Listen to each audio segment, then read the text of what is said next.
Did I ever tell you all about P Prison on air? P prison? P Prison. Your reaction tells me I haven't mentioned P Prison before. No, I'm pretty sure I'd remember P prison. P Prison is what we call it in my house when I'm recording because Joa can't pee because flushing the toilet would pick up on the recording.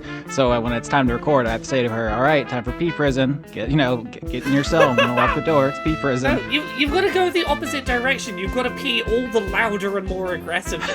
You've got to assert your dominance. So more like a pee circus, a pee exhibition. If I recorded the earliest Dice Funk episodes I was on, literally sat in the mailroom of my apartment, like where people going to their flats would walk past me and I'd have to mute my mic. If I can record in those situations, you can free Joa from P prison. We got a Joa abolitionist here. Dan, did you and Maya have a term for it? Well, I banish her to the bedroom. When I record, but also, well, she gets hers back because when she has like a girls' night, she'll just fully kick me out of the entire house. I'm not even allowed to be in the bedroom. No, her friends have no problem with me being there, but she just bans me anyway.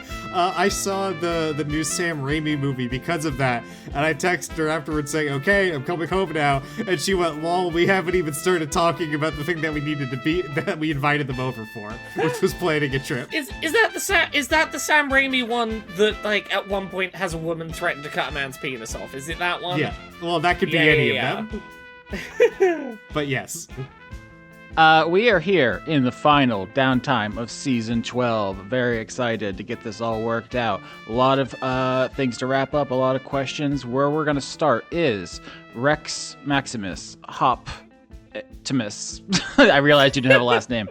And Ulysses are all meeting with Lace, the Sapphire Dragon. Yes, Ulysses, even though you were pile-driving into unconsciousness last episode, I'm sure we all will get on the same page in a second. Is there anything anyone wants to ask or establish up front before we get into the characters? I would like to establish that Timus is Hop's last name. I have Turbo and a baby Bjorn because she can't be trusted to be by herself.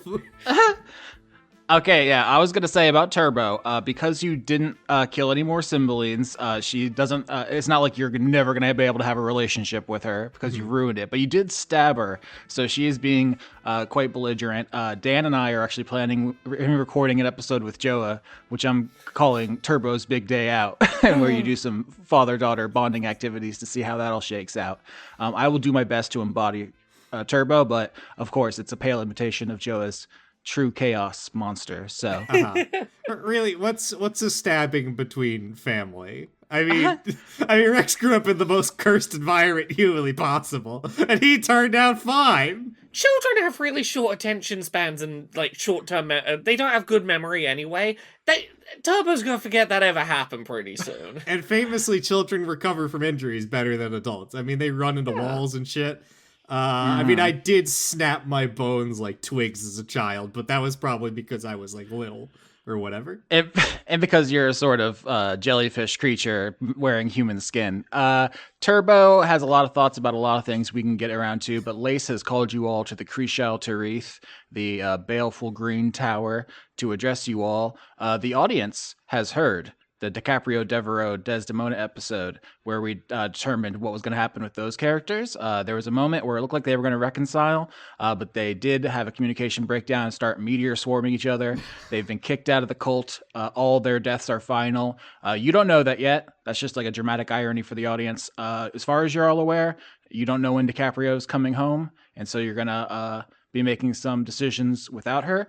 But here's the thing that was revealed in that episode, is that your dad has left. He took cigarettes and went on fuck vacation. As far as he's concerned, y'all are strong enough to take care of yourselves.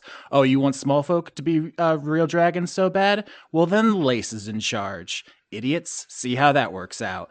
And this is one of his many tests. He fully expects Lace to fuck all this up and set small folk rights back. He hasn't changed much besides getting his ass kicked and having his relationship destroyed. So that's why you all are here. You know, there's orgy cruises now. I think all cruises are orgy cruises, but go Yeah, on. but like I'm not maybe not enforced. That's not the word I want to be using.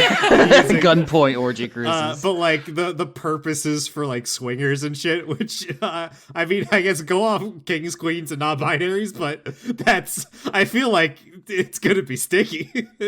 Like you really you need someone swabbing that poop deck constantly. Yeah, that's kind of the vibe. Is your dad is like, well, if you all can take all this responsibility on, and then I can go back to being a big nasty slut. And because you brought Sycorax along with you to his old lair, that was one of the many reasons I had.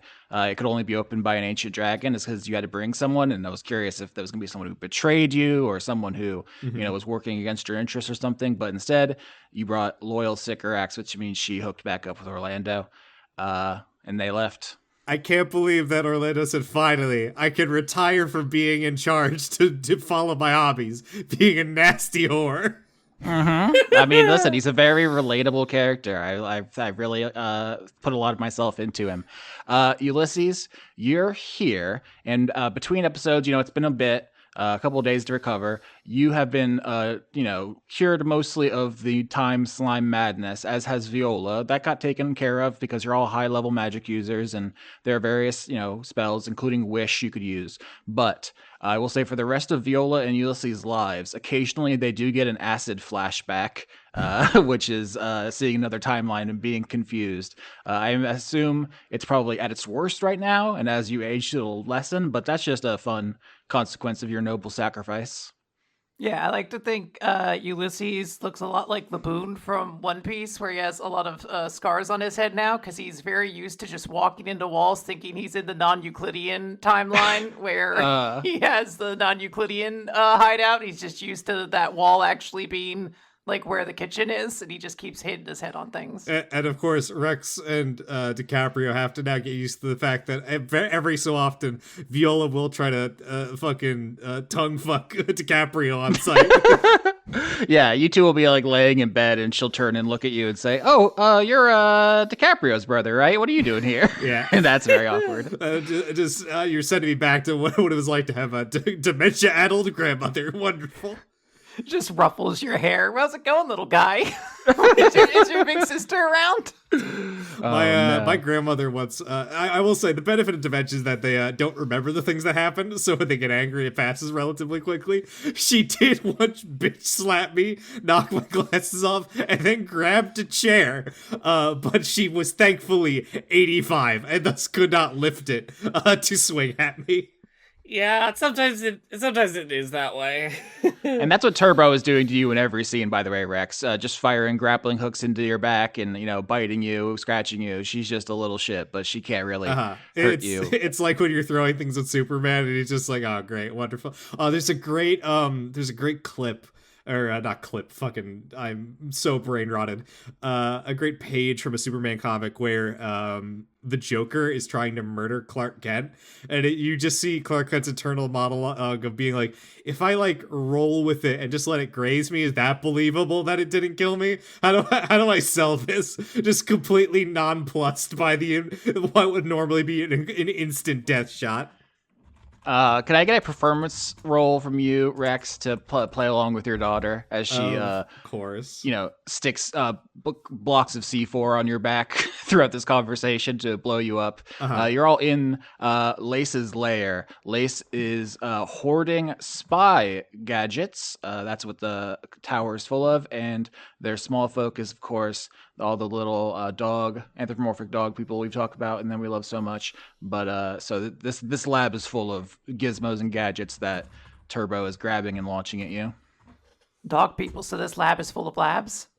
Yeah, sometimes. 22. Wow. You play dead so convincingly, and she loves it. She's clapping, and she's like, I got him! He died! Hooray for Turbo! Yeah, unfortunately for her, his mate is a necromancer, and thus he does a very convincing rise from the dead. Yeah, the Gnolls, Gnoll, are the dog and hyena people here that are walking all around you in this scene. They're not paying close attention to you, but Lace addresses you all and says, so I guess your father has legitimized small folk turned into dragons, or dragoons, as I guess we're being called. I think it's supposed to be an insult, but I don't really care either way. I have some action items here to go over with you all, but if you anybody has anything you want to start this meeting with. Yeah, do we have any more turkey twisters? Of course, Ulysses. Lace, the ancient sapphire dragon, the eldest in all the Cookie Mountains, raises a huge, terrifying claw and snaps it, and a little pug Noel runs over with a tray of turkey twisters for you. I want to dive into it. Yeah. I've of course anticipated all your needs by spying on you all the time. Sorry about that. So first thing on the agenda is we did get the loom back, and I, could think of a dozen ways we could use it to advance our goals and aims. But at this time, I'm making the decision that the loom is to be hidden away, and we are to deny that we have it. Sounds good. I theoretically agree with this. Is there anything we want to duplicate, like, real quick before we do? See, here's the thing. Lace's eyes narrow at you a little bit when you do that, Doc Hop, because this is Austin now. Is normally in a downtime, I ask you all what you want to do, and you tell me what items you want and who you want to spend time with. By making Lace in charge through all of your various choices, they have gotten a taste of power, and they are trying to be assertive. So it absolutely Hop can push back, but I just want to note that for a brief moment, something crosses across Lace's face, like, how dare you? It's suggested, and then Hop will be like, I'm joking. Quietly looks at the other group members and uses the telepathy hat to just be like, but yeah, is there anything we want to duplicate before we do that? Seeing Ulysses devour these turkey twisters, Rex will make the point, you might want to maybe just fire up the loom real quick, or else there's going to be a shortage. Just something to consider. I guess we can use it for small-scale food duplication at this time, but I want to wait until Dicaprio gets back before we make any big decisions, because there are many possible consequences from this, and nobody knows we have it, because it was the Cymbalines were the only ones who witnessed it's changing hands, and they have all been exiled from the country. They've been ejected upon pain of death to return. There's no more powerful tool in a Cold War than the weapon that the others don't know you have. Mm-hmm. While you're having this conversation, Turbo is throwing handfuls of sleeping sand at all of you. This is the Sandman sand that will automatically put you to sleep, but Lace has rigged up an antidote in the Cymbaline episodes and administered it to all of you. So this never came up, and I was desperately hoping it would be. From level 1, I've had an ability that makes me immune to magical sleep. Wow. I will say that there was a lot of unexpected stuff last episode. We could probably do a crew gunk about it, but the climax of the arc was supposed to be you all were in a car chase with 6 Cymbalines, and if you all turned into dragons, they would all activate their Megalon and turn into dragons. And so it'd be 6-on-3 ancient dragons against you, which is an impossibly difficult fight. But Rex used Intimidate to get their true names, which meant I was like, oh, if I turn into big dragons, he'll just tell them to turn back. So there's no point of even doing it. You had just so thoroughly stomped my plans that I just rolled with it, and you batted them around uselessly. Yeah. I felt the desperation in your voice going, well, you get this one's true name, okay? I used that to get the other ones. And you realized that you had been checkmated as you lost the fucking improv judo. I think a lot of DMs would have done something like just have that Cymbaline turn into an ancient dragon right there instead of giving it up and fight you. But I didn't want it. Would have felt to me like bullshit, and I wanted to honor your choice. I mean, I think the answer would have been that Cymbaline goes, well, I don't know everyone's true names. But that wouldn't be nearly as cool. I was deeply, I want you to know I was considering at every moment just saying, Cymbaline, you shit yourselves. Oh my gosh. at every moment. That's the kind of power I was wielding, and I held restraint, so praise me. Thank you, Dan, for not ruining the show with 10 tons of shit.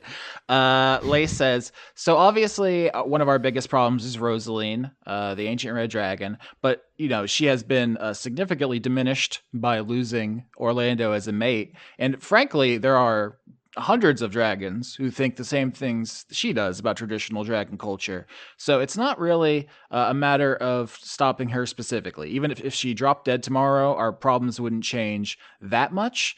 This is a ideological fight that will probably persist long after we are all dead. However, that doesn't mean we should let our guards down. And so our kind of biggest problem right now is just keeping our side coherent and stopping us from turning on each other. We don't know when Desdemona and Dicaprio will be back and what kind of chaos they'll be bringing. We need to, first of all, root out all spies in our organization. And we also need to be very careful in how we handle the Falconbridge situation, because Lady Falconbridge has been quite publicly pinned with the blame for detonating the Navineral's disc that wiped out several small folk army. Her cruelty is legendary, and if any of us are caught associating with her, it will be very bad. Our whole situation will become very unstable. Listen, under Zone of Truth, I can say right now, I don't know where Falconbridge is. Nobody tell me, so I can keep saying that. If I find her, if I am made aware of her, I have to kill her. Mental group chat ping be like, is she still your girlfriend? That seems like a problem if she's still your girlfriend. Mental reply to this. Do not answer that question. I will not tell you any information you would not want to have compelled out of you. I will ensure that the situation is not a factor either of you need to worry about. All right, good OPSEC, y'all. She says, Hop, I know that you are close with Falconbridge, and I actually want to commend you because if you and her didn't have a personal connection, she would no doubt be one of our most dangerous enemies right now. I can't see how she wouldn't be against all small folk gaining power. So, in a sense, thank you for taking her off the board. But we do have another problem in your arena specifically, which is the more small folk become dragons, the less space we have. We're running out of mountains every day. More Megalon dragons or dragoons are transforming, in addition to all the wishes y'all are using. Yes. We are running out of time to make the rite of guardianship, where a dragon eats their horde and transforms into a mountain, into a part of everyday life. We need it sooner than yesterday. Yeah, so I'm guessing the non-Euclidean stuff that I've been working on is not buying us enough time to stall this much longer. Okay, You are bringing shards of the shattered old world, in, and it's the reason that the next arc isn't like the immediately everyone is trying to kill each other for land arc. Yeah. Okay, and is this one of these things where if we can convince one high enough profile person to do it, it becomes trendy and that starts fixing the problem? Yes, that is my belief, Yeah. is that if one respected dragon undergoes the rite of guardianship, that will reverberate through time. This isn't a thing we're going to solve overnight. We have to change dragon culture over the next 10,000 years starting today. Who is on the table that is respected enough that they are a candidate? If that was for me and not an in-character question, I'll say every named dragon, basically. Those are the candidates. Okay, any of the named dragons. It doesn't have to be specifically, say, the Elder Dragons, for example. Correct, yeah. Okay.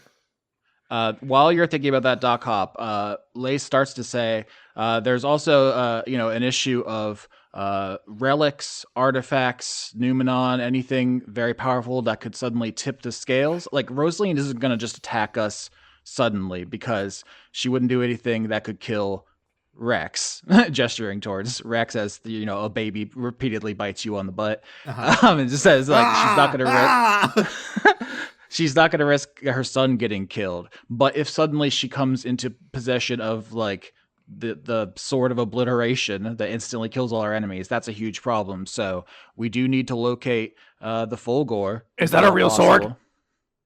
The sword of obliteration, in your heart, if you believe in it, Ulysses. I need to find a genie to make that real.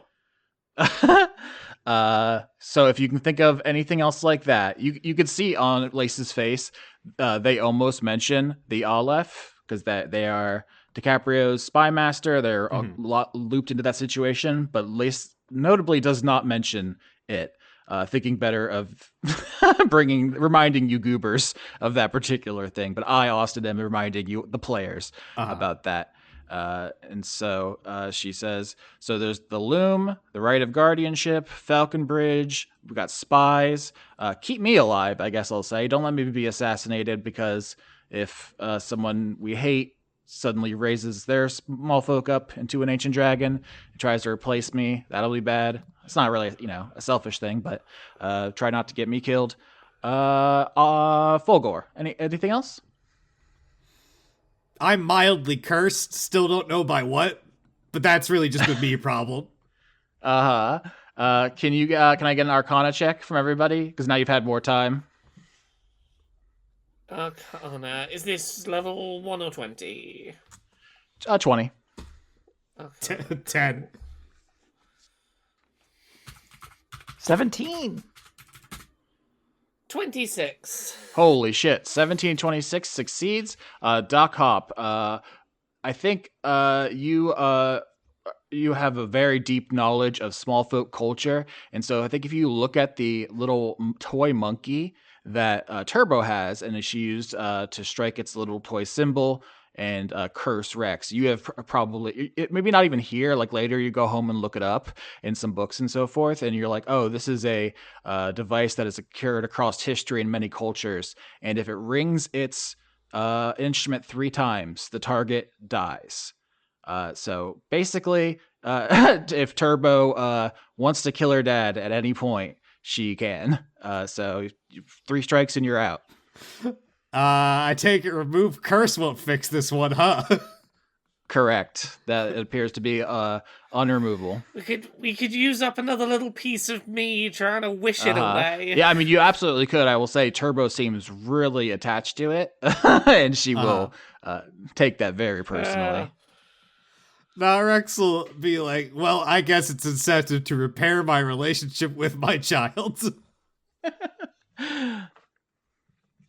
The question is, does Turbo know what this thing does? I think in the episode where they found it, I was like, oh, it's so cursed. Be careful when you pick it up. And they picked it up, and then there was another threat that it struck its weapon at, and then everyone improv'd that it was actually on Turbo's side, cursing her enemies. So I think it's there's some open-ended stuff here. I think she thinks it's funny. I think she's like, you better not be a mean daddy. I'll do it. Well, that's my question. Does she know it will instant kill him after like 3, or does she just think, it's gonna be like a funny curse? Because these are both these are 2 distinctly different but still equally bad situations.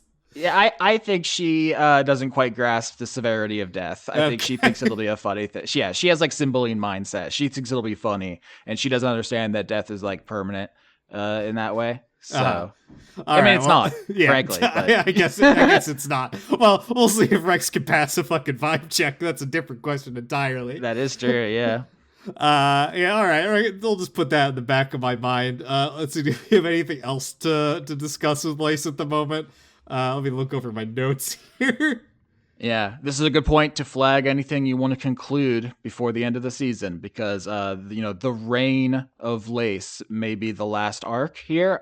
If Dicaprio had stayed at the cult for the entire duration, my plan was for them to get back just missing Lace dying of old age, tragically, because of your self-sacrifice. The fact that you fought your mom kind of gives you a chance, Quinn, to say goodbye to Lace. So I keep saying it. We should always be fighting our moms. It always works out well. Yeah. I've got nothing off the top of my head right now. I mean, we should probably also get rid of Keeper, because Keeper's an inherent problem. Yeah, absolutely. Keeper is the biggest physical threat to you all. Keeper told you straight up that the Cymbalines took the Fulgor from him, and then you banished all the Cymbalines from the country, never to return upon pain of death. And so, as far as you all are like aware, the assumption you're operating on is that the Fulgor has been taken out of the country by the Cymbalines. That's an interesting mix-up, and stick in the spokes here. That's good. We'll just tell him to leave the country to go look for it. I mean, maybe he is. It's quite entirely possible. Alternatively, could we turn Keeper into a dragon and then trick him into eating his own horde so that he becomes a mountain and fixes my problems? Unfortunately, Keeper was not a dragon just before he died. So but here's a question. He is killable. He has 5 health. He just revives himself or regenerates, right? If I repeated what happened previously, where I dunked his head in the fryer and threw his body inside of the dumpster, while he's in that process of regenerating, can I just pull his gear off of him? Because he's regenerating, not his gear. Anything is possible. These are open questions. All right, Austin, I fly to the moon.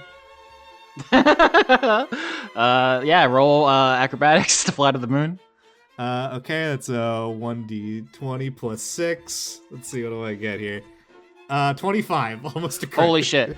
In season 13, a couple episodes in, Dan describes something like the party is making their way through a dark woods, and they look up and see a dragon-shaped shadow move in front of the moon. That's what you did, is you just cameoed in season 13. I was fully intending to do a bit referencing 13 this episode anyway, so there we go. Do we have to at some point deal with, Barbas and the other one? Because they were against us for a while, right? Lace says Enobarbus and Bolingbroke are on our side as far as Dragoon rights goes. They do have personal enmity for some of your actions, but are willing to be civil for the greater good. But if you all are seen with Falconbridge or are known to aid Falconbridge, for example, Enobarbus will absolutely execute you or Falconbridge whoever they can get their hands on. That's the kind of that's the penalty for treason that they will carry out. Dope. But yeah, interestingly, that being on the moral side of the political spectrum, it turns out your biggest threat isn't your big stupid racist enemies, but actually your own people. So take that for whatever you will. Laura, I was thinking about the thing you just wrote in the group chat, but I felt like I couldn't have Rex suggest that Falconbridge just kill herself in character without maybe aggravating Hop. But yeah, my ideal solution is Falconbridge kills herself and turns herself into a mountain. Look, I don't know how to put that in character, but there is the player, me. I'm having the thought, can I convince Falconbridge to become Mountain Bridge? Does she have a horde left to eat? Oh, that's a good question. Most of her horde was destroyed by the Navineral's disc. She has some objects. It wouldn't be a thing that you could roll once and she would do. It would be something that you would need to work towards. Her epilogue is doing that. But I'll also say that's what Gertrude has been trying to get you to do for the last, arc or two. What I am suggesting is, despite the fact her horde has largely diminished, what remains is still her horde and therefore could still do the job, right?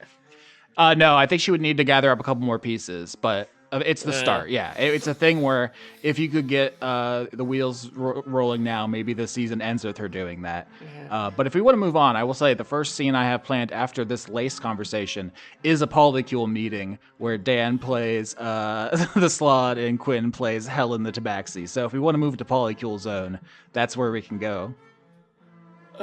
Sure. I'll brace myself for more juggling relationships. Laura, I feel like I've you made my bed and now I have to climb into it. Oh no. Laura, do you not have a really high stat in this? I feel like in real life you've been training for so long for this exact sort of situation. Oh no! Look, IRL, I've been the person who's managed the group, the shared Google Calendar, trying to work out who's got what going on, etc. But I made every effort to not let it get as toxic as I have willingly allowed this to become. Hop enters her domicile. The Slot is there. She has curlers just glued to her head because she doesn't have hair. And she goes, "Where have you been? You're not present for your tadpoles." Oh god, when did tadpoles happen? And the sloth gestures to all of the goblins she's implanted with the tadpoles, ripe to bursting. Oh no. Okay. Is it bad that Hop's biggest concern there would be, oh god, the rest of the polycule is going to be furious that I had kids with one of them before the others? Yeah, notably, you have no part in sloth reproduction. Oh, this no, is something but they I'm do sure that's themselves, not how but yeah. they're going to see it. Yeah. No, you can hear Depressy outside crying. Well, is that not normal? You don't Pressy, know. this is a one-sided thing. This is not a slight on you.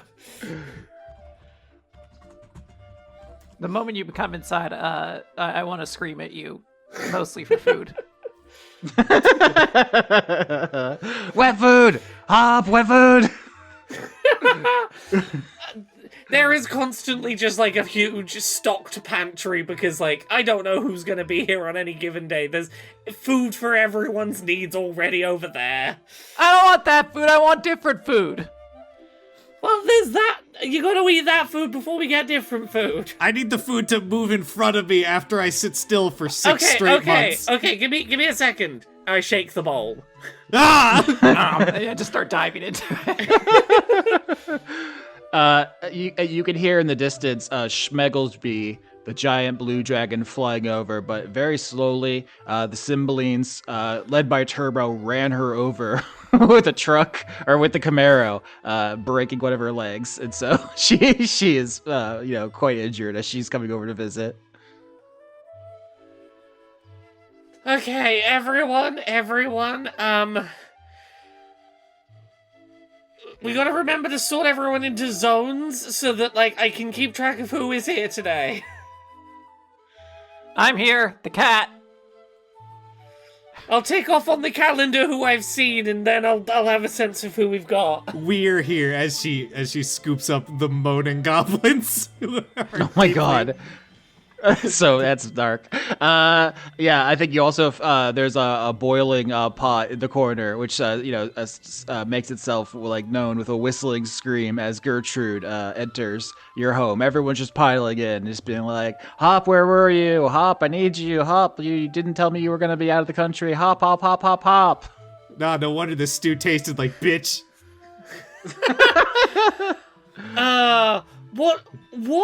I'm trying to think what activity I can do to just shock everyone into. That was impressive, and therefore we're not shouting at each other anymore. Like, do I have to pull a party trick out of my back pocket? What is it? What do I do? One singular backflip. I mean, you did pull the magic card that gave you the most powerful proficiency in jug hooting of all time, if you'll recall. Yeah, but I don't want to just rely on jug hooting every time. Laura, you're the greatest jug hooter ever. The best there is, the best there was, the best there ever will be. Fine. I've got to find something to make it challenging, though. I try and do a backflip while doing a jug hoot solo. What do I roll to jug hoot while backflip? Acrobatics with your proficiency bonus. Acrobatics with my proficiency bonus. Well, that becomes a positive. Okay. I guess. Oh yeah, because you're a terrible dex score from the cards. Yeah. Yeah, I realized I suggested a backflip and then instantly went, oh god, I know what Austin's going to tell me to roll for that. 11. Okay. Yeah, I mean, with an 11, you do an average backflip, and everyone claps. I mean, here's the thing. When you love someone, everything they do is pretty cool. So they like it. But I think as someone who didn't love you probably wouldn't be particularly impressed. I think everyone's here except for Falconbridge, who is lying low somewhere. She's basically in hiding. Although you, of course, can get a message to her at any time. Just putting that out there, Laura. If you ever want her to appear, you can. But everyone else is here. Understood. Important character trait. Whenever Sally the Sloth, I don't think we named her, so her name's Sally now. Blinks. It's one eye at a time. Okay. We gotta. I gotta check the schedule. Who has it been the longest since I've made time for a dedicated one-on-one with? Who do I owe a date currently? Outside, Depressy says, "It's been forever. I don't even remember what love feels like." I'm looking at the calendar. It was 36 hours ago. It may as well be an eternity. There's no point in going on. Then stop going on. God. Fuck you. I wish. I don't have time with all these babies whining all night and day. Can I eat one of the babies? God, please, anything to lighten my load, because Optimus surely isn't. What do you need me to do for the babies? What do the babies need right now? They're currently in the goblins. I thought that sort of took care of itself at this point. Their mother's reassuring presence. Okay. I assume you mean me and not just yourself. They can have two moms. It's 2026. Yeah, yes, I know that. It's just you said they need their mother's loving presence, and I was like, well, they have that. Do they need a second one? Okay. Jug solo time. Is this reassuring, tadpoles? In this universe, is the calendar, it's 2026 AN after Nifix, because Yeah. you're the one who kind of reset the whole calendar. While you're trying to reassure the babies, Laura, you can roll performance if you want to put some spin on that ball.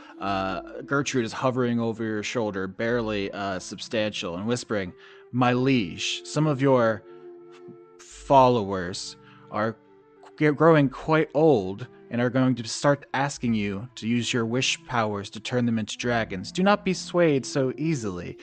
They are fun amusements for a decade or so, but imagine having to live for millennia with gestures with a steamy hand to the slot."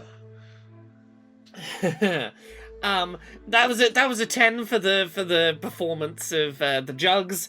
It is not reassuring to the tadpoles. This is I did the first song that came to mind, and it was death metal, and that's not reassuring for the infants. Austin, I have an important question, because unfortunately you've put an idea in my head. Obviously, Sally the Sloth does love Hop, and she wouldn't want to, make Hop give up portions of her life so she could become a dragon. What do I have to roll to get my hands on Megalon? That's a great question. I would say, as the person who controls half the Megalon, would Rex give it up, or would any of Rex followers give it up willingly, or would they have to steal it? Because if you're, my understanding is that Rex is pretty liberal with it. Just be like, yeah, if you think you can handle it, take it. Yeah, I think that's true. Austin, I want to roll to drink Megalon. Fuck yes. All right. So, as Dan and I have discussed, the King's Megalon is radically powerful and can kill people who take it. What DC do you want Slod to have to roll to not be disassembled on a molecular level by nanobots? Let me see here. I think it has to be like at least a 20, right? To get like a positive, for it to be like fully positive. Maybe like maybe not all the way. She might need a second dose. But I think you need at the very least like a 15 to like become like one of those dragon spawn and not get fucked up.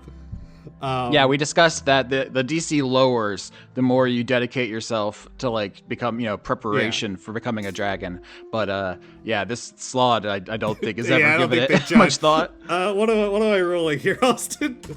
Constitution saving throw, a DC 15. Constitution from the Slod stat block. I could look it up, but it's probably blue like... Slod. Let me get that. So while you're looking that up, Hop is responding to the previous question and being like, yeah, but like that for generations and generations and generations, they have done such a good job of like tending to the land and tending to all of my needs. They've put the effort in. If they want to become dragons, like they've put the work in. I am gonna have to still deal with how I get someone to willingly become a mountain so they have somewhere to live. But unfortunately, they did not put in the work. I got a 10. Okay, is it in the background of this conversation this is happening, or are we setting up for, like, at the end, Slod I think does background this? of this conversation, I think this is immediate drama. Okay, perfect. Dan, do you kill one of Hop's girlfriends. Yeah, she felt insecure because Gertrude showed up and is more powerful than her, and immediately was like, "I gotta drink my goo." Oh, I got to put a content on this warning on this episode if you're killing yourself in the background because Hop's not giving you enough attention. Quinn, you want to get in on this? Do you want to see it? I don't think I can stomach the idea of like having a downtime scene where we just kill off half of Laura's NPC girlfriends. So mid conversation about whether to turn my small folk into dragons, one of my girlfriends explodes?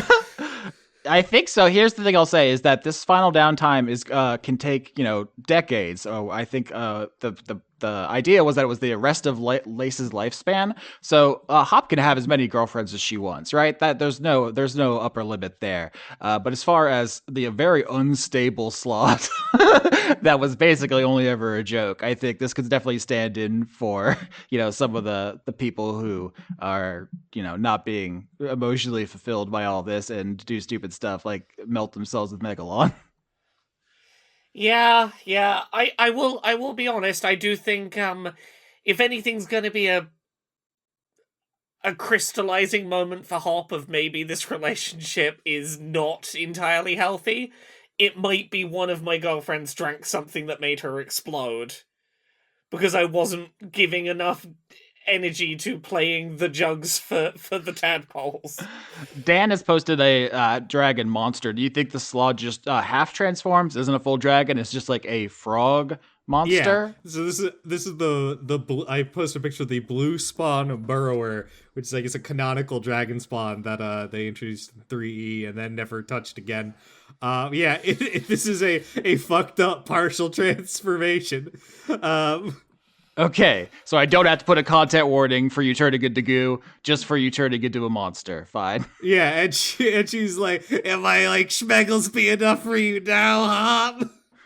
Oh god, the fact that they're still talking, and like I initially thought this was them just becoming entirely beast, but no, this is a substance situation where they're still trying to do frog things. Yeah. Oh, there's like whatever the original face is like on the shoulder. You can still see it, but the actual head doesn't talk or move. It's static. Yeah, there's a reason why only the hardest people try to do this. Oh, Austin, this is the final downtime, right? That is my understanding, yes. Yeah, genuinely, I do think that the moment this goes down, I think that, at least as far as I see it, I imagine the polycule just shuts the hell up for a moment when this goes down. Okay, yeah. You have basically full control here. I also want to say if Laura was uncomfortable, she could always say, I use wish, that doesn't happen. So just for anyone who's curious. I think it is maybe the thing that is needed to get this where it's going. So I think at this point Hop is just gonna in the silence of everyone staring at this sudden transformation is gonna go, everyone out. I'm already out, Depressy says from outside. Politely, can everyone give me a minute?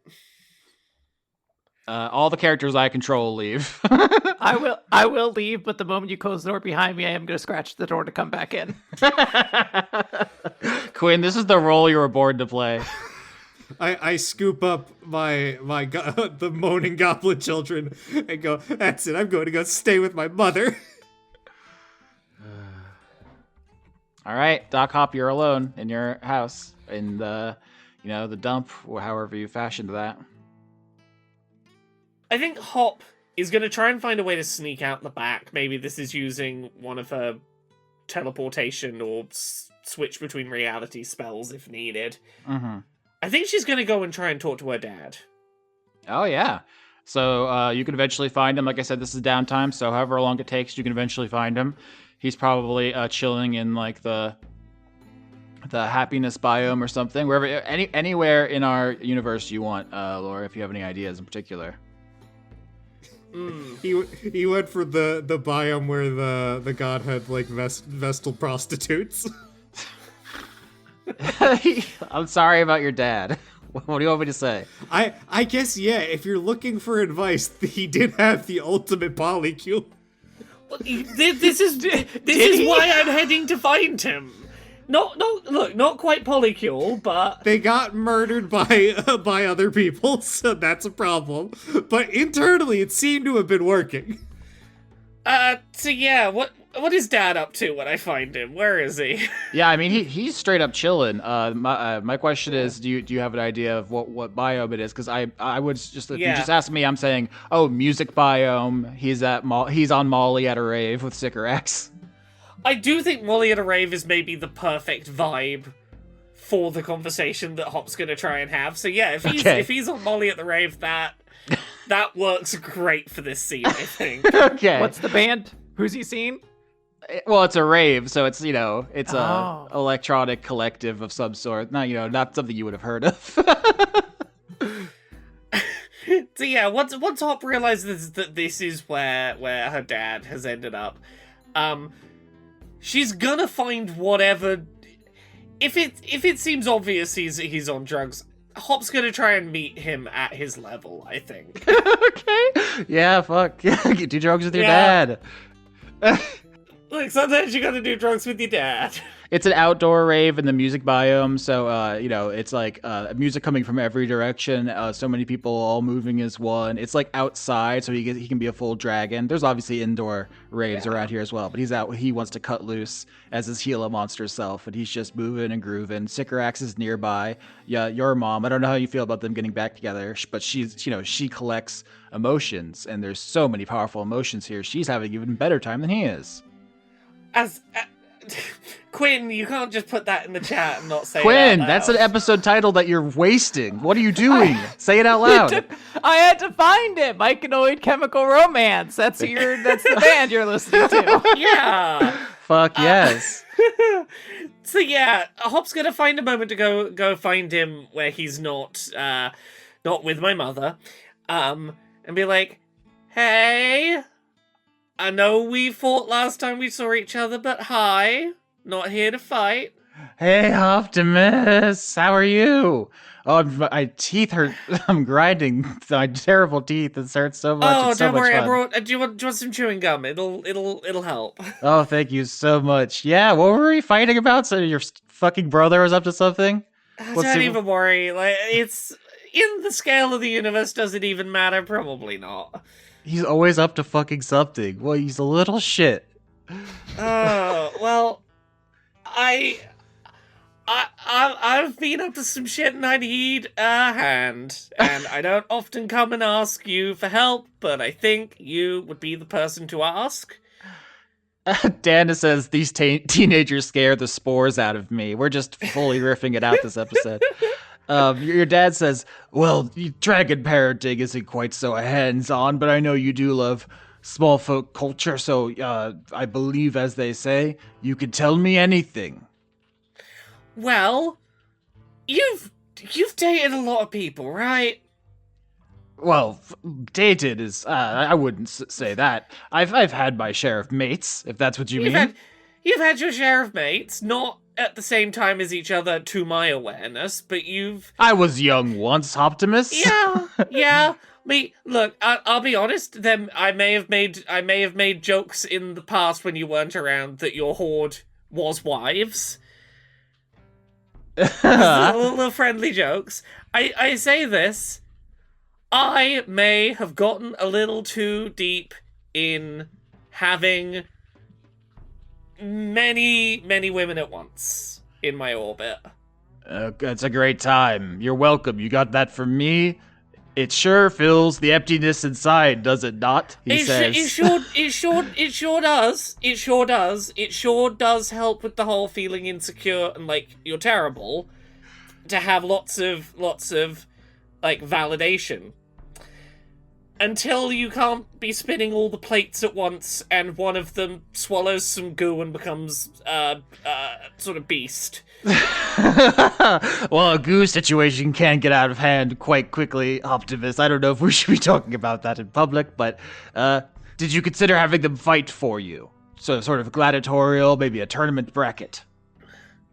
No, because like I really I love all of them, but I am clearly not doing a good job, and I don't know how to walk.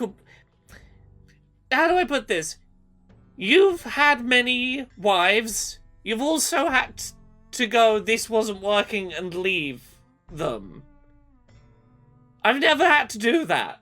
I went from 0 to 100 on women, and I don't know how to go, this is too much, I gotta back out of this. Here's what you do, Optimus. You gather them all in your throne room. You have a throne room, right? And you assemble them all so that they can see each other. And then you have them one at a time say how much they love you. All right? They have to confess their love in front of everyone. And whichever ones are the most convincing, you keep those, and the other ones you exile. Have you ever...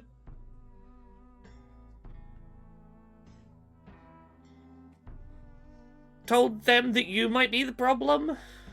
Well, I've never been the problem, Optimus, and I'm not a liar, so... Okay. Okay. I've never done anything wrong in my life. Here comes the Cool. drop, Optimus. Okay. This is... the bill's pretty good. I'm imagining it's a silent rave and he has a tiny pair of headphones just kind of shoved into one ear hole. Yeah, I don't think that Hop got what she was hoping for out of that conversation, but I do think that hearing advice so antithetical to how she wants to deal with the situation is enough for her to go, yeah, now, it's like when you don't know what you want, so you flip a coin and you go, do I feel disappointed by what it landed on? Mm-hmm. It's doing this has told me what I don't want. That's a step closer to how I progress out of here. Oh damn! Because I had a really fun idea for that, for the salon pitch. I mean, feel free to say it out loud. If it's funny, I'll keep it in the episode. But my thought was that he'll just keep giving you advice if you want. But if you're like, oh, I don't want to end up with my dad, who never takes responsibility and treats people as disposable, then that is absolutely it. That's what you could take away from this. I looked it up and realized that the slot would only have like 3 intelligence as this blue dragon spawn, so I was gonna have it walk up there with like a poster board like it's about to give a presentation, open its mouth, and it just starts drooling. Okay. Well, thank you for that, Dan. Doc Hop, you don't have to make any big decisions right now. This can be the beginning of like your final arc or whatever. But is there anything else you want to establish here? I do think that at least to give herself enough space away to have time to think about this, because I think if she went back to her lair right now, she would hear, for example, the cat scratching at the door. She does decide to give herself some space to think through what she's going to do here by riding out the drugs with Dad. Okay. Yeah.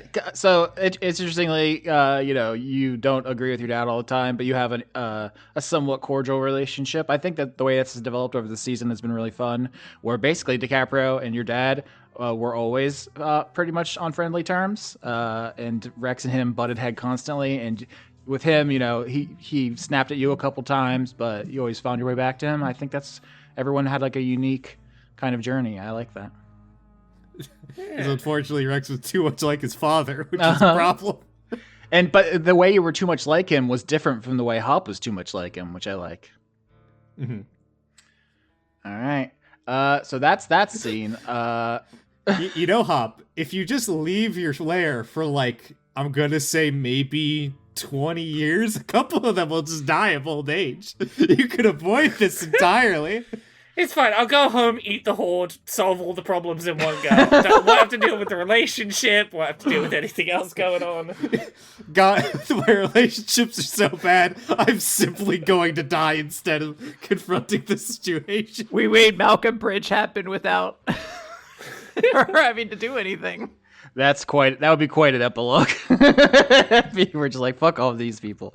But no, I literally think Helen the Tabaxi will die of old age if you don't turn her into a dragon. So I think, that decision is coming up for a Hop in the immediate future. Yep.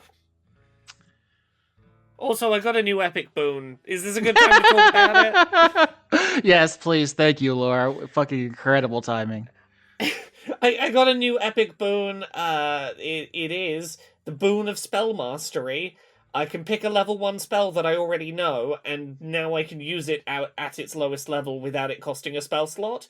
I picked Hellish Rebuke. So now if anyone punches me, they take heat damage, which it's meant to be fire damage, but in my head it's you punched steam and you burnt yourself.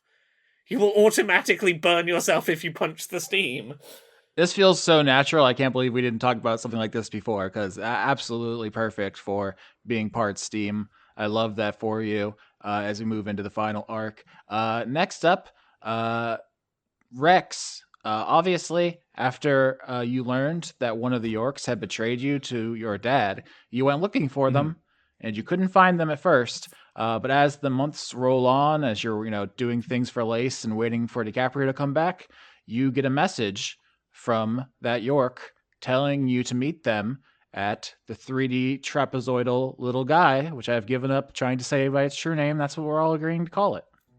Oh, this should be good. Yeah, Rex will go there. Mm-hmm. You find a very colorful kingfisher Aarakocra kind of sitting in front of the statue of the angel and the devil, which have been fitted with the shining trapezohedron like in their hands, like they're holding it, and it's pulsing with strange light because it is a very unstable, terribly cursed artifact that was shattered and re-put back together. And so it is quite a sight. This thing, it's like feels like at any moment it could burst in a grand explosion. There's some like yellow tape around the area. You feel like, hey, don't back up.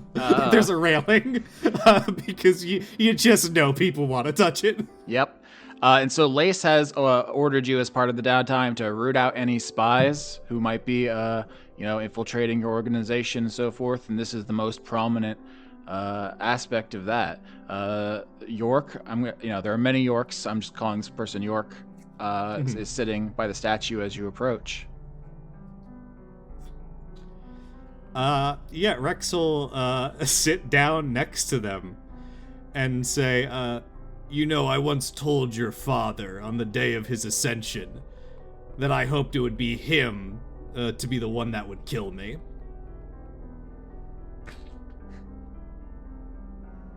Yeah, I was kind of counting on that if you had caught me with the key trying to get it to your dad, that my dad would fight you. A lot of dad stuff going on, huh? I respect your plan. It would have worked for any other dragon to set my father against them. Yeah, I didn't count on the strongest dragon losing to a weaker dragon. That's not really how that's supposed to work. And, it makes me look really stupid that you prevailed, even though my plan was completely logical. I tend to have that effect on people.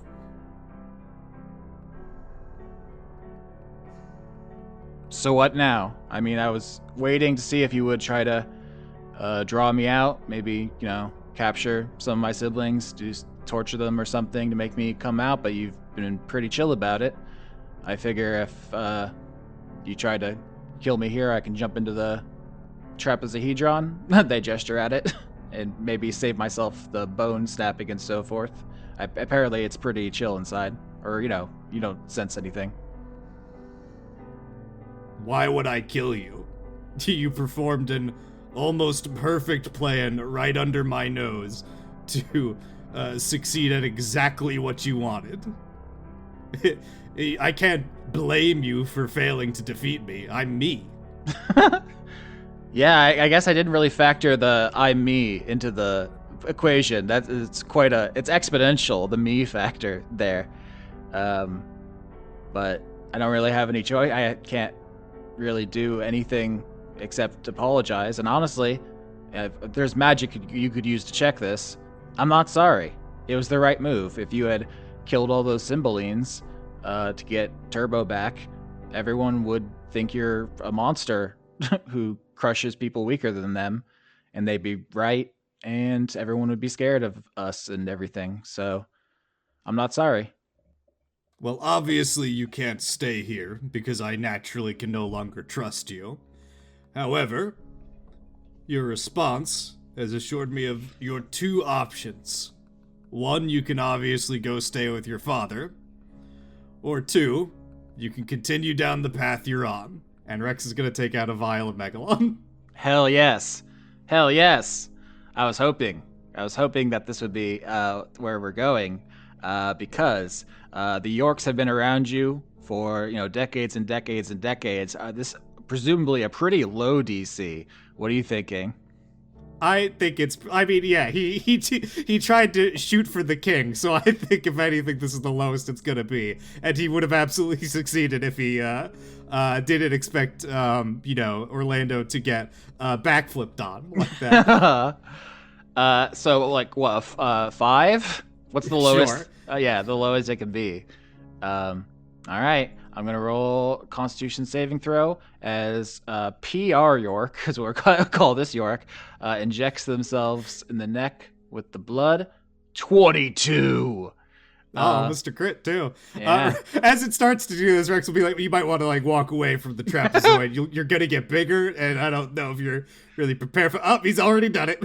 All right, so here's where I say something explicitly that I saw at least one person in the Discord already intuit. Maybe I should pull up their name to give them credit. But once upon a time in our setting, there were 3 kinds of dragons: chromatic, metallic, and gem. Good, evil, neutral. Those are the only kind of dragons. But now, because of Megalon, you've done all of these experiments, and the king strain specifically brings out the traits of the small folks, like inner self, into the dragons. And now there is a 4th kind of dragon, I guess Megalon dragon. I don't know if we have a different name for it. And what I'm doing here is I am incorporating the Pathfinder Draconic Codex for these dragons. They're kind of like dragon stands, the Bonkai dragons, their true souls. Dragon domain expansions. So I don't know if you have a one off the top of your head that York could turn into, but considering their role as the person behind the scene, the one that comes to mind is the Vizier Dragon. I don't know if you're familiar with this. I'll put an icon in that we can discuss. Yes, they're like the helpful guiding dragon. Let me pull up the Draconic Codex. I did attain a copy of this. Where is it? But yeah, from now on, there's a 4th kind of dragon in the world because of Rex. Dan, you said the word Delight Dragon on a previous recording when you were fighting Turbo. Do you want to... I did not explain this to you. You messaged me at 4:30 in the morning, so take a victory lap on me. Yeah, I realized that, Austin had talked about during that recording. He was like, oh, I really want to, loop these in here. And then because I had read some of these snippets and heard people talk about it, I was like, wait a minute. This sounds pretty familiar. As I was going over things a week later, and then I eventually clocked, well, it's either a Mocking Dragon or Delight Dragon. And then I just looked up their abilities and went, yep, it's that one. And I clocked what Turbo was in turn. I will say, the Vizier Dragon in the art, it kind of looks like your grandma. It's got grandma energy to it. I just pulled up the codex. Keep talking while I look through this list to see if there's any other that I also like for them. Yeah, so Turbo is a Delight Dragon, and what will become to be known as a Delight Dragon as soon as the knowledge of this stuff spreads. They do look shockingly like fairy dragons. It's a kind of a coincidence, but if you look at a picture of a Delight Dragon, you could easily be like, oh, that's why you didn't realize that they were not a Cymbeline when you stabbed them. They are the same kind of coloration, a similar color of wing. I think that's really interesting. But it's because you have spent the last decades working with this Megalon, you have mutated your DNA with nanomachines. That's why your kid is not red or puce or reddish puce, I'm gonna have some weird fucking kids if I have any others. Yeah, he's gonna have a despair dragon, and that kid's gonna look real fucked up. You said something like, oh, Viola drank too much time slime while she was pregnant, and you failed the role after that. But I was going to be like, no, it's you, dog. You were breathing in nanomachine fumes, and it fucked your shit up. So that's how they say that you shouldn't have a laptop on you shouldn't have a laptop on your lap because you're cooking your sperm. Absolutely. And so yeah, now, I think Vizier Dragon makes sense here. Yeah. And so that's what York is. All the Yorks can be different types of dragons. So the Vizier dragon for the audience is like a much more humanoid-looking dragon, big and yellow. But they do have like huge dragon wings on their back that are like folded around them to give a kind of the outline, the silhouette of like a helpful clerical person. And they're they have all these unique abilities about giving advice. Like their breath weapon is like words, which is interesting. So that's a thing you've accomplished this season, and for that we have to deal with in the future seasons. So good job, Dan. Yeah, Rex will say, of course, if you ever move against me again, I will retaliate. And you're kind of homeless now, so I guess figure that out. Good luck. You've done exactly what you should have because you believed it was right. All right. And York bows to you and says, "My king." And then not your king anymore. And takes off. That went well. I was prepared for a fight there and try to throw your ass into the 3D little guy, but you took it. You took it well. What are Rex and Hop? What did Turbo try to steal off of him during that scene? Let's see. Turbo has a book about hats, a book about curse words, C4 parentheses slime, the arms from Arms, the Nintendo game, grappling hook, a monkey with a triangle, the sleeping sand that doesn't work, and an item. I guess I shouldn't say this because I think it'll be funny for it to be sprung on you. The audience knows. They heard that episode. So there's a I don't even remember what it is, so sure. There's a special item that'll help us later. Okay, a mystery mouse tool. Yeah, Rex is looking over this. He's like, all right, she clearly doesn't have a theme yet, so that'll be found at some point. Although, can I say, I was just editing the episode where Laura tricked Turbo into the bag, and the way that worked was Laura said, "Turbo, what's your favorite thing in the whole world?" And Turbo / me said, "Goo? Slime?" And then Laura said, I have time slime in my bag. And I misheard Laura. I thought you were repeating goo and slime back to me. So if you listen to that episode and are very confused, us talking past each other, we just completely did not hear what each other said. Perfect. Rex will put some Megalon in like a jar for, because, goo, so she can shake it around, I guess. All right. What are Doc Hop and Rex Maximus doing when Dicaprio returns? Probably trying to teach Turbo something. At least that's what Rex would be doing. All right. Let's see. What can you teach? A little. Yeah, he's doing a daddy-daughter workday as he's managing the kingdom or whatever. Okay, yeah, paint me that picture, because Quinn, you're gonna get a couple more episodes to play your brilliant creation, Dicaprio Devereaux, and here's you showing up by surprise, and this is the big reunion of the siblings. So paint me this picture of the scene and then bust into it.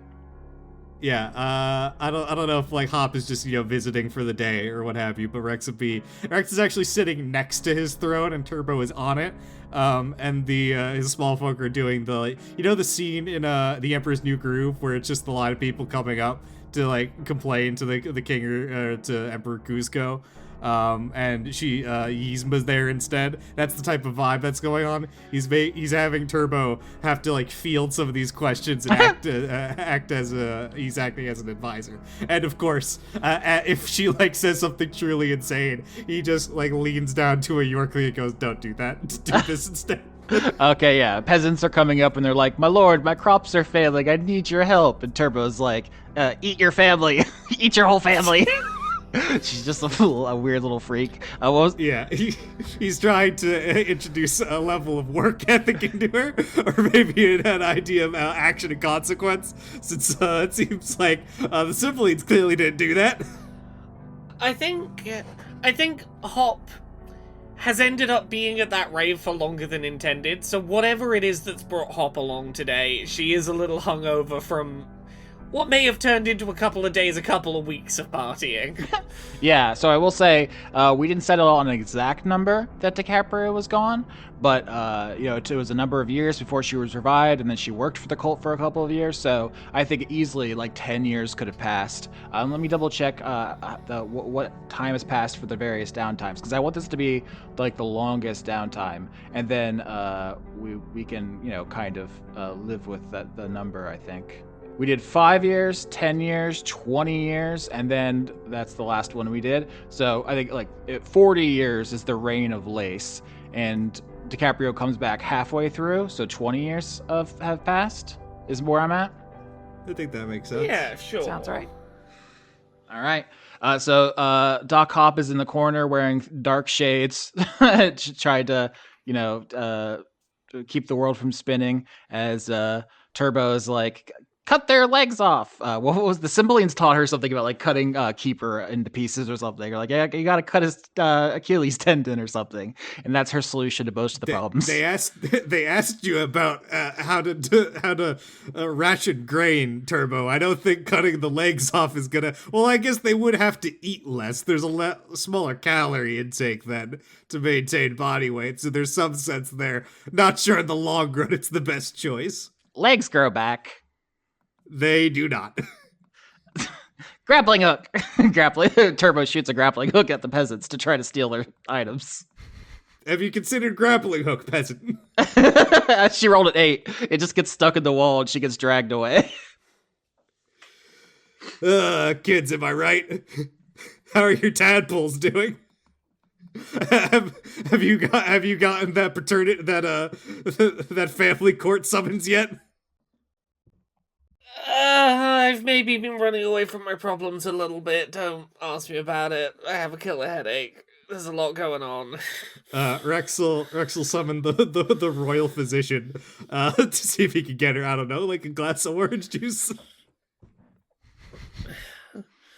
I've been having my electrolytes. Just too many days of loud music. It's my fault. Well, I sincerely hope you figure out that situation, considering you're living in exile from your own horde currently. Yeah, I'll sort it. I'll sort it. Give me another couple of days, maybe a week or 2 or 3. I'll sort it. If you ever wanted, you could just return to your old wonderful horde of trash, Dicaprio was going to say in the group voice chat. Oh, Dicaprio, how I miss her. She would know what to do. I could almost hear exactly what she would say, telling you to go back to your wonderful horde of trash. Hell yeah. Right. I'm thinking so loudly it's like I can imagine her voice in my head, You guys feel wind blow past you. And if you look in the direction of it, you can see Dicaprio standing triumphantly in front of a window, as wind and somehow glitter is blowing past her in this gorgeous enchanted way. She's been there for 5 minutes. We just haven't looked yet until she said something in the group chat to try to get our attention. Dicaprio Devereaux, dexterity saving throw as Turbo tries to use the arms from Nintendo's arms to push you out the window.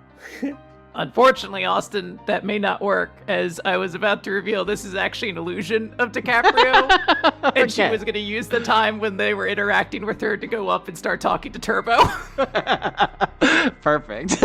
She puts her arms through your illusion's body and says, "Oh, this lady is wiggly." My, who is this wonderful young lady? Dicaprio is going to say as she kind of kneels down, or sort of squats down, I guess, in front of Turbo. I'm Cymbaline, but I'm not allowed to say that. Is that the name you'd prefer to go by? Because I'm a Cymbaline? Yeah. Okay, young Cymbaline. I'm your Aunt Dicaprio. Your favorite aunt. Wow, I love Aunt Dicaprio. She knows I'm a Cymbaline. Turns back to Rex and Hop, sticks her little tongue out at you. Rex will say in the sibling group chat, be careful around windowsill. She will still try to do a mid-aside if she thinks it's funny enough. Are you fun, Aunt Dicaprio? The most fun. I believe so. That depends. What would you like right now, little Turbo? Little Cymbeline? Goo. I don't have my Gucci sunglasses, Austin. Can I canonically have gotten those back? Wait, no, I did get those back, didn't I? Didn't I beat up the elf that had them with Ulysses? Yeah, Ulysses beat the. It was actually a fiend that from Falcon Bridges who you got them from. So those could be around. I guess Ulysses could leave them here. So whatever you want. Yeah, I want to have procured them in some way, and I'm going to give her my Gucci sunglasses because she asked for goo, and they're made of slime. Holy fuck. Oh my god, it's almost like we planned that. It was literally just because Joa kept talking about goo in that episode. Turbo puts on the glasses and smiles broadly. Delight dragons have something called whimsy sense. So some things in D&D have dark vision and some have tremor sense, like they can tell when something's moving in the earth. Delight dragons can literally detect fun, like a shark smelling blood. And she was gonna say she didn't sense you approaching because you didn't have any fun, and that was gonna be devastating. But then you give her goo glasses, and it's like you are someone just dumped a gallon of chum right in front of the great white shark. You're so fun to her right now. Ah, yes, fun, free things. She's just like me and mine. So yep, now Turbo Cymbeline canonically has Gucci glasses. Yeah, Dicaprio will sort of stand up after that and let her enjoy herself with these Gucci sunglasses that let her become very skilled at something every so often. And then turn to her, and then turn to her siblings and go, how are my wonderful siblings doing today? This better not be an illusion as Rex tries to tackle you into a back-breaking hug. This time it does work, yeah. Ow! Yeah, just like one of those. You get stronger. I got older. Oh right, that's how we work. It's like a fucking Mortal Kombat a command grab hug. There's an audible crunch before he sets her back down. I hear you. Wait, do we know that she blew up her mother by this point? I guess we wouldn't know. No, I think this is where you all learn that. How did you enjoy scrubbing toilets on Banyan Island? Oh, it's not as bad as everyone makes it out to be. You just commit a couple of war crimes and then you're off to the races, as far as they're concerned. And that doesn't count against you in the future for resurrection? I don't think that's going to be a concern I'll have to worry about in the future. After all, I don't intend to die again until it's actually my time. Oh, I saw Dad, too, by the way. He's doing great. Oh, I saw him too. He is doing great. Oh, wonderful. Optimus, dear sister, and DiCaprio's gonna move in for a hug.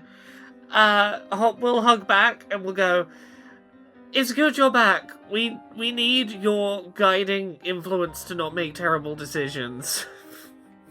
I mean, the Cookie Mountains are still here, so I imagine you two handled yourself quite well without me. Well, it helps that you blew up your mother, so we didn't have to deal with her for quite a while. I'll feel more comfortable now you're back. There's that. Of course. Well, whatever we intend to do in the future, know that you still and always will have my support. We obviously would not be anywhere near this far without you. I don't know if you're aware, we have recaptured the loom. It's currently in Lace's possession. The Cymbalines aren't dead, because, well, I mean, you hear how Turbo is talking. That's a whole problem for me to deal with. You don't have to worry about that, but at the very least, they are out of the Cookie Mountains. Oh, no, young Cymbeline there is such an absolute joy, so I can't imagine there'd be anything wrong with that situation whatsoever. She's perfect. She is. Unfortunately, she's also perfectly annoying at times, and she knows it. She loves it. But that's children, I guess. No, she's never done anything wrong in her life. I know that for a fact, in my soul, in my heart. You want her to stay over at your house for a little bit? How much goo is she gonna get on your favorite dresses?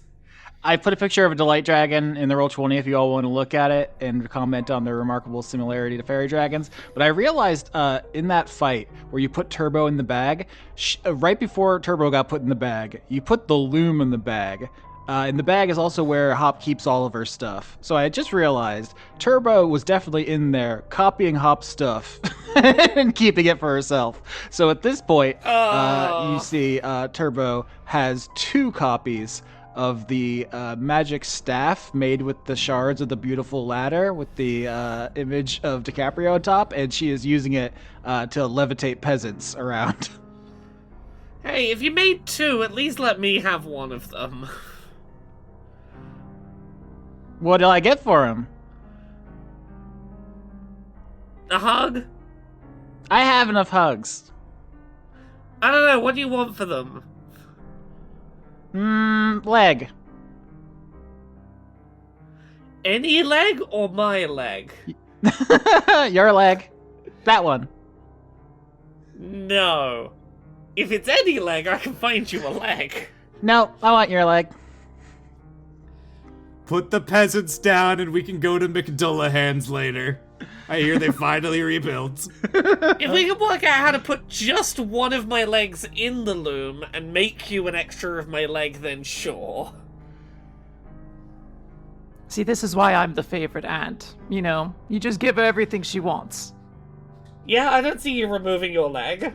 She didn't ask me for my leg, and if she asked, I would divert her attention to letting her know I can teleport her to the slime dimension if she wants. Ask Slime, for her leg slime. Ask for her leg and don't get distracted. Too late. I'm already opening up the portal to the slime dimension. Sorry, Rex, about your third room. Not again. as the ultimate janitor shakes his head in horror, preparing his Uber mop. Yeah, the janitor dragon is what we invented. They're turned into. So, what are we worried about now? Is there still a Cold War going on? Does Rosalind need to be dealt with? What's the news? We have the loom. No one knows we have the loom. Okay, so we just need to keep that secret and safe? We gotta decide what we want to do about that.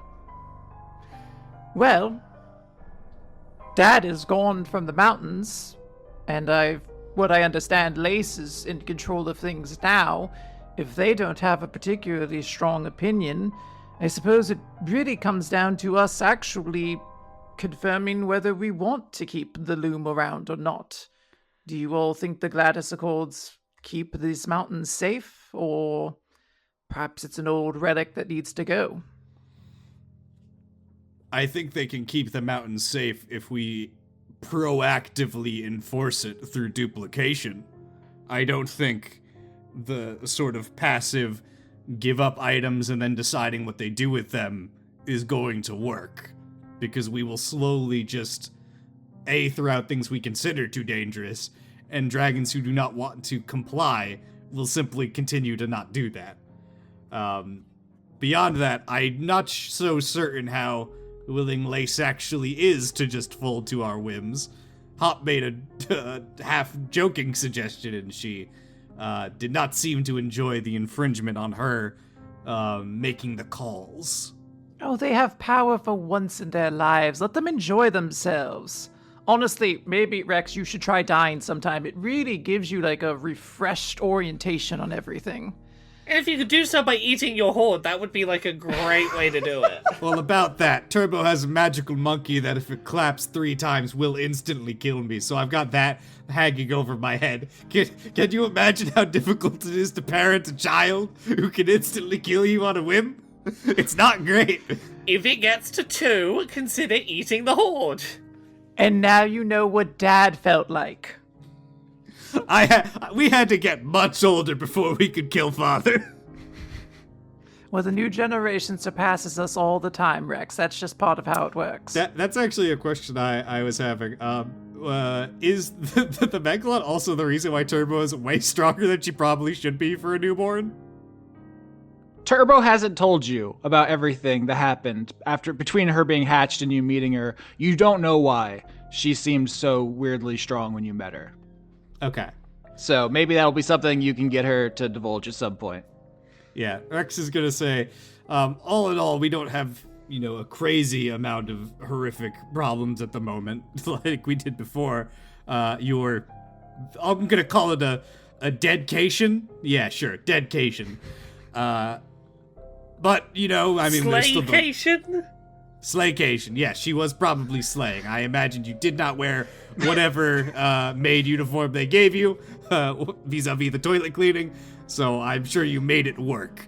But, there's the land crisis we have a problem with now. Frankly, I'm thinking about taking Viola and Turbo on a family vacation the first moment I can get, to try to unscrew up this relationship. I'm half considering asking my dad what he I'm half considering asking father what his suggestion would be, but I imagine it would just be, just tell her what to do, which, it's not working. She doesn't really listen. So I guess this is how he felt with me. You could always ask your mother for advice. She was a little bit more of a doting parent. You could have a good relationship there. She might have wisdom to share. I've considered it. My only problem with leaving her alone is that around Turbo is, the, I guess moral judgment she might impart. I mean, Turbo's already, pretty liberal on the taking of legs for her, royal decrees, so frankly, I'm not sure if she understands the concept of death yet entirely. So she might just consider taking organs next, and that's gonna be a problem for any peasant she runs across. One of the first people she met after being hatched was Keeper, and she saw Keeper repeatedly chopped up and reformed, so I think she kind of thinks that's what is going on, is people just kind of zoop back together when they're dismembered. Yeah, we might have to, I don't know, explode someone in front of her to really make sure she gets it. She is also wearing on her wrists dozens of copies of Doc Hop's plastic wristwatch, which she copied while she was in your bag. And so she's just bawling out. She has like 15 on each wrist. You don't even have ADHD. I could be so remembering what I'm doing with all those. Is there maybe like, Rex will be is obviously trying to beat Turbo at what her interests are, right? Can Rex try to offer her like some toys he has had his people scrounge or craft, like a Beyblade? Can I offer her a Beyblade? Absolutely. In fact, over this downtime, you all have years and years and years to think of great gifts for Turbo's inventory. So if you all would like to give presents to the baby, I would love to write that down. Yeah, absolutely. I mean, that's going to be like Rex's main thing. He's going to be like, look, I'm obviously going to keep to my duties as much as I can, but I need to clearly work on some things here. So I apologize if I'm not as available as I'd like to be, although at the very least with Viola, we can share that responsibility. And how is dear sweet Viola? Everything good? She might... She did try to suck Andronicus a little bit. Now hold up, I see the face you're making. Let me clarify. While we were hunting for Turbo using the time slime, she became a bit, I'm gonna say, unstuck. And she thought she was still in a relationship with you. I have that effect on people. Yes, that is occasionally still happening. So if she goes for tongue, just sort of, okay, let me show you a judo move real quick. And Rex is gonna show like an Aikido move, like a Steven Seagal Aikido move to bypass the affectionate girlfriend Viola mode whenever needed. But for the most part, she's okay, I guess. I mean, a young mother is always tired. Well, this is all very wonderful. Is there anything else you want to update me with? If not, there is one more place I need to return to. The site where you blew up your mom to have a little dance party? No, though I do believe we'll put... What's the opposite of a reflecting pool? like a party pool there, like a celebration pool. Everyone can go and high five and have drinks celebrating where Lady Desdemona died. I think the opposite of a reflecting pool is sort of a party volcano. Party volcano, party volcano. I will set up the party volcano there, but no, I was referring to Andronicus. I haven't seen him, and I imagine he's probably returned to the mountains by now, if Viola was attempting to suck him off, as you said. Well, no, suck him out. No, I heard everything I needed to hear. Okay, all right. There is the matter of Falconbridge. We don't know where she is intentionally, and if we are ever seen conversing with her, it's gonna be bad, and Lace is honor bound to murder her on sight. No, that should be very easy. I'm not actually sure who that is. Well, my dear siblings, it has been wonderful. Optimus will have to find a detachment ribbon so we can feel each other's emotions again whenever we get the chance. And to Rex... Oh, is that... you're right, that's not, reasserted itself, huh? I assume we'd have to get another ribbon to connect us. I guess the last one doesn't stay around when you get nuked. I was just hoping that, we'd have a hug and, oh, there it is, it's back again. Well, only way to know is to try it. Give a big hug. Austin, does it come back? It does not. No, I love the look in Laura's eye as she goes in for the hug and is just thinking, meteor swarm, meteor swarm, meteor swarm. Gonna try to suck it out of your body with a hug. A lot of sucking in this family. If this is as lengthy a downtime as it seems to be, can I at some point during it go and get another of those ribbons from my mother? Here's the thing. You absolutely can go get ribbons, but none of them will reestablish that connection exactly the way it was, unfortunately. You just happen to have a lucky one at that point. You can feel any number of different emotions from your mother's horde, but that was a special one. I will ask, just for clarity, Dicaprio, you did not mention meteor swarming your mom at the cult and the consequences of that? I mean, she did. She didn't explicitly say it. If that's I'm not trying to keep this as a thing. So I was just assuming they would pick up the implication on that. But well, you followed it up with "I will never die again," so Rex to assume that's what you meant. Yeah, she's just I'll never need to die again, so I won't have to worry about that. But yeah, she will say that more explicitly if it needs to be said to anyone. Yeah, we don't have to linger on it right now if you don't want to, but yeah, it would be funny if later they see Desdemona while they're getting groceries or whatever, and they don't know how serious it is, how on site it is. Rex obviously says something like, "Well, you got her better than she got you, right? Clearly, because you're better than her." I mean, I got back first, so I mean that's something. Did you ask the people who work there at all for you should have crowdsourced maybe the opinion. Maybe there was yeah, she was good enough to come back, I guess, from all of her charity work, but she was kind of a shit mom. Apparently that doesn't matter. You could be a shit mom, but if you do a lot of charity, the church still brings you back, which I guess is good to know. Right, but it's an indictment if you can get the people bringing you back to say you're still a shit mom. Okay, so I should really start sending some monthly donations over to that church just in case then, huh? Yes, absolutely. Put your finances out there. It is the fast track back to life, I found. Now, they don't love it when you cast meteor swarm on each other, though, so try to avoid that part afterwards. Understood. I can't do that, so surely it should be fine. I do catch on fire and the place is entirely made of plants. That's a different issue, perhaps. But, we'll sink that island when we get to it. It's just good to have you back, Dicaprio. I've missed you all terribly, even though I suppose for me it was really more of a blink of an eye kind of moment, but I felt the eternity that was stretched between those two moments. Are you still the oldest, Dicaprio? I don't know. I sit here and think, I mean, it would make sense to pass that torch along to some degree, that if she was gone long enough, but I mean, Hop, how do you feel about being the oldest? Or are you like, no, you're now we're like twins, where it's like you were born 7 minutes earlier, like you're still the oldest, or Yeah, I don't think Hot wants to take on the responsibility of actually being the oldest. Too much of her identity is tied up in middle sibling. then yeah, it's much closer now, but Dicaprio is still a little bit older. Hop tells herself that anyway, whether it's actually true or not. Yeah, she'll give her siblings another hug, and then like an even more lavish embrace to her niece before flying away.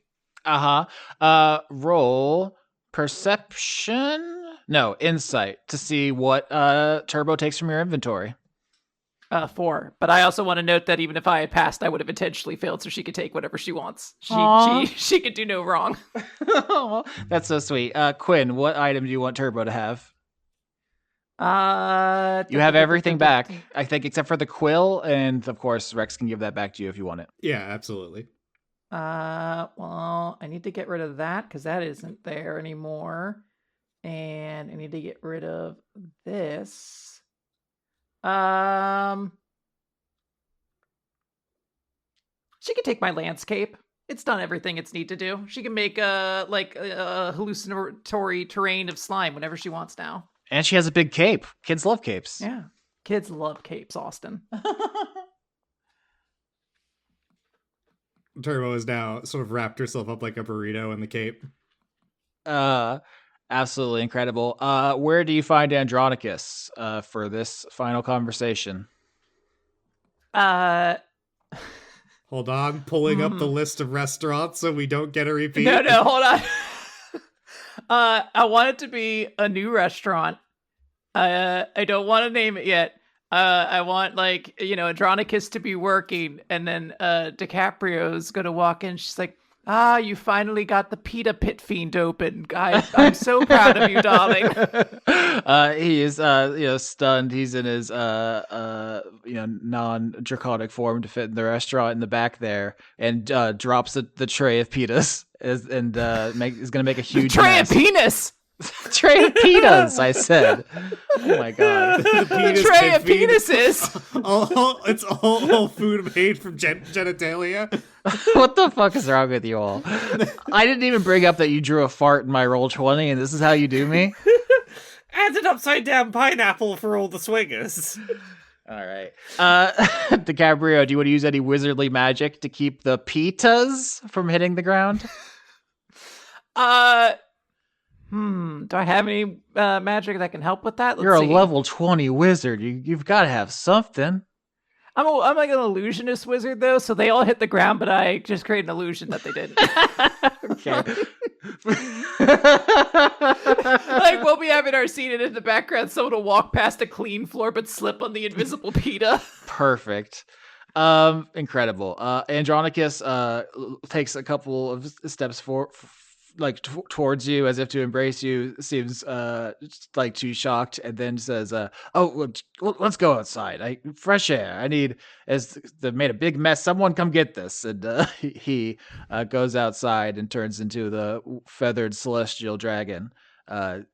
He seems very shocked you came back so early and fast. Yeah, I think DiCaprio will, walk out with him, turn into a dragon alongside with him. And what's like the dragon equivalent of like sitting together on a bench? Like we both perch on like the same kind of like mountain cliffside. Yeah, you're doing like a Mufasa. You're up on the big rock looking over people. Yeah, it's something like that. And DiCaprio is just gonna say, well, I'm never the sort to be late unless it's fashionably late. And well, there's nothing fashionable about being late to this sort of a, relationship. You're so full of surprises.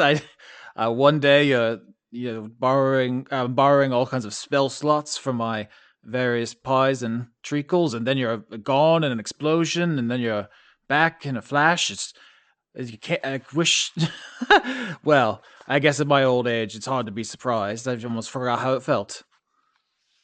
Oh, well, it's good you can still have those new moments, It's all about, mindset. You're not old. You can still learn new tricks, they say. Oh, I think I've had about enough of tricks for my life. I kind of was hoping I'd get past the trick portion, maybe to the treat. It's a joke about a old holiday, a dwarf holiday. Never mind. How are you? How was the flight? It's quite far. Yes, it is very far from the island of the big tree and all that. I don't really like dancing around elephants in the room. Darling, why were you so concerned about me and the Aleph? I like dancing around elephants. Loxodon, too. People, elephants, they have a delightful peanut based cuisine, which is quite fun. Penis based cuisine? No! What the fuck? How do you hit me twice, Quinn? Combo move. Peanut. A legume. It's a legume, DiCaprio. My word. You don't mind. You notice he is quite elderly at this point. He would be in charge of the Cookie Mountains if your siblings had killed your dad straight up.